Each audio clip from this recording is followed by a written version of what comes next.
Hi, today is our fifth day on JAT videos.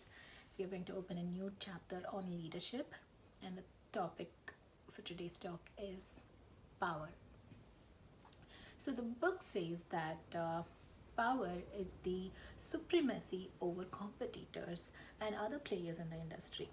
It is a subject of strategy.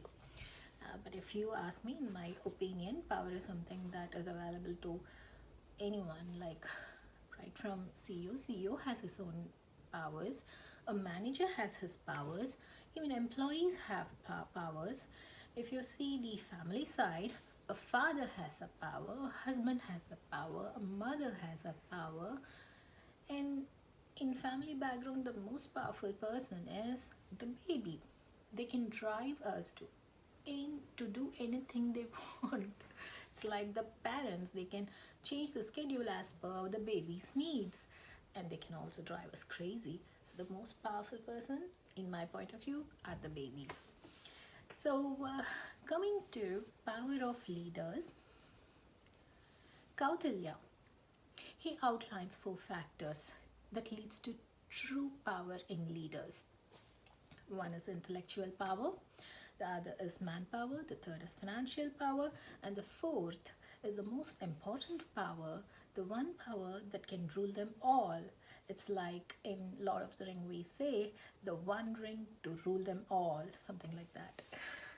And that power is the power of enthusiasm and morale. So let's see one power at a time. The intellectual power. We know intellectual power is the power of knowledge. It's an intangible asset which cannot be measured but can be felt, and it's going to be the greatest commodity in the future. Even at present, the intellectual power is changing lives. Even at this lockdown period, the technology, the IT, which is a huge success, which is completely based on knowledge, it is helping us a lot.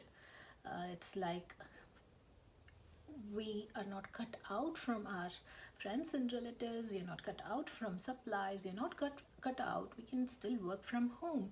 So that is how the intellectual power in IT has made it so very successful.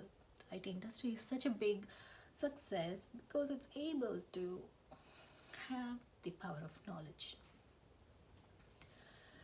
The second power is manpower. Yeah, for any organization, they are the asset, and so they try to gain as much as possible. There are two types of manpower. One is internal manpower who can contribute to us, and the external manpower who pay us for our contributions. They are the customers. So the internal manpower are the employees, the CEOs, the board of directors, and the shareholders. The external manpowers are the customers and even vendors and suppliers. Though it's highly important that we know them very well, we understand them very well, so that we could provide them with what fits them, and that product or service, it sells for itself. So that's how knowledge and manpower are. They get their products and service sold by itself just by knowledge and using the right manpower, understanding the manpower. So the next power is financial power. It is highly important to be financially successful.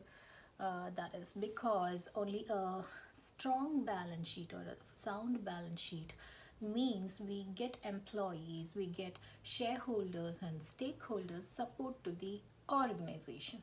So financial success, it's very essential. And also financial success gives a lot of courage. Yeah, what kind of courage? The courage to be able to share our profits with shareholders, employees, or even vendors. The courage to reinvest in something which is productive, say for example R&D, and be able to venture into new markets and be able to support new ideas. Such courage is given by financial power. It also gives the courage to be able to contribute to social cause. Social causes, they don't give us return on investment. It is not based on profit. But to be able to contribute to the social cause, that much of courage is actually given by the financial power. So given these power, the financial success ensures the progress of the organization. Last but not least, the power of enthusiasm and morale, the one power to rule them all. A leader who is charged with so much of enthusiasm and high level of morale, he can create the other three powers: the intellectual power, the manpower, the financial power. He can be able to sustain or maintain these powers and be able to recover them when something goes wrong. Such a leader, such a leader is a great inspiration for his team. They always give this drive to get more. This more may be venturing into new markets or scaling high targets and working towards deadlines and so on. And these achievements, these outcomes find their roots in enthusiasm. So that's how the one power to rule all the other power comes from enthusiasm and high morale. Yes. So to strategize, to have power, the leader will have true power when he has intellectual power, manpower, financial power, and the power of enthusiasm and morale. I hope we get or train us to get all these powers so that we become true leaders and inspire others towards a goal and be able to fend off the competitions and manage the difficulties. I hope we work on that and succeed. So that's it for today. Today we are having a long video of 8 minutes.